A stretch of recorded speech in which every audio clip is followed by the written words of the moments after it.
আজকের মেনুতে থাকছে জাল ঝাল দেশি মুরগি আলু দিয়ে আর পোলাও রান্না। খুবই মজাদার সুস্বাদু খাবার। দেশি মুরগি পোলাও হলো এক অন্যরকম স্বাদ সুগন্ধি মশলার রান্না করা একটি রাজকীয় পদ। নিয়ে নিলাম আমি মুরগিগুলো সুন্দর করে কেটে নিয়েছি, ধুয়ে নিয়েছি। এবার আলু গ্রেট করে নিয়েছি, আলুগুলো আমি একটু ভেজে নিচ্ছি।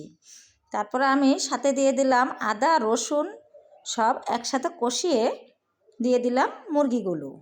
তারপরে সুন্দরভাবে মশলার সাথে মিক্সড করে নিচ্ছি। খুবই মজাদার এবং সুস্বাদু খাবার হবে, দেখবেন। মুরগির টুকরোগুলো আদা রসুন বাটা সব একসাথে করে মিক্সড করে নিয়েছি। দুপুরের খাবারে দেশি মুরগি আর পোলাও, এর চেয়ে তৃপ্তি, কি মজা! বিয়েবাড়ির স্বাদ ঘরেই, আজ আমার ঘরেই।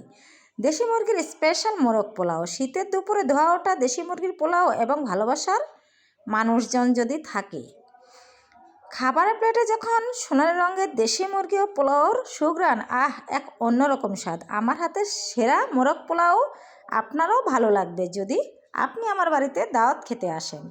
তো একটু পরে আমার হয়ে যাবে দেশি মুরগি ও পোলাও রান্না করা। খুবই মজাদার। গাইস, কেমন হয়েছে সবাই জানাবেন। ভালো থাকবেন।